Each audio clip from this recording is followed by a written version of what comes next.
Welcome to our presentation for Foundations International 205, China. We're here to present Will China Become the Next Great Superpower? And Why Should I Care? My name's Laurie Wilson. My name's Sylvester. And I'm Tyler Dicou. And here's our presentation. So first of all, we're going to talk about the rise of the middle class. There's 100 million people in China that has rose to the middle class. This means people can buy more things like meat, consumer goods like air conditioning, and even cars. So the question is why should the U.S. be nervous about the change? A lot of people in the United States don't feel like they're prepared for this. They're not prepared to meet how China is, the growth of China. The next thing is the exportation of jobs. So a lot of the jobs that are meant for college graduates have been changed to have been given to other countries. Next, we're going to talk about the market and the GDP. So in 2010, China has a growth of 10.3%. The U.S. has a growth of 2.8%. So we're able to see there that there is quite a big difference. Some people estimate that by 2020 and 2030, between that time, that China will surpass us. China also owns a large debt of the U.S. One of the things that tells us that China is likely to become the next great superpower is their population. China is the most populous country in the world. China's population totals around 1.3 billion people. That's 4 times as much as the United States. This gives them tremendous pushing power both economically and militarily. Let's take a look at both of those. Although China has the 95th economy in the world when measured by gross domestic product per capita, combined they have the second biggest economy in the world, and their economy is growing at a much faster rate than the top, about 4 times as fast as America.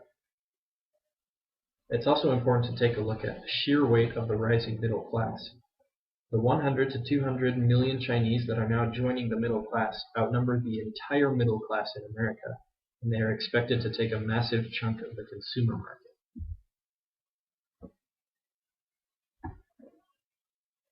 Military. China's military is huge. They have a standing army of over 2.25 million soldiers. That's enough to completely repopulate the state of New Mexico. During the Korean War, China sent 1 million soldiers into Korea and was able to hold the UN forces at bay. That gives us an idea of how many 2.25 million really is. Alright, next we wanted to talk about China's trading practices versus America's trading practices.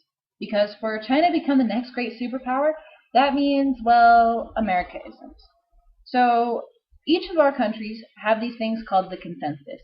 So we have the Washington consensus and the Beijing consensus. Now, the Washington consensus has 10 points or criteria that a country has to meet before we trade with them. And these are mainly focusing on that country's gross domestic product, their trade practices, or their fiscal stature. So where are they at economically? Now, the Beijing consensus has 3 points or criteria that that the other country has to meet. And these are mainly focusing on the country's innovation, their growth, and their financial determination.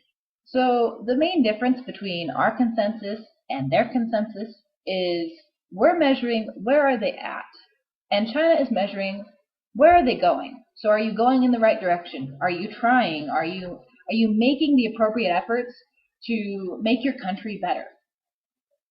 In other words, the Washington consensus is kind of strict. So there are a whole bunch of countries that because of this, we don't trade with. But China does, and these countries depend on China.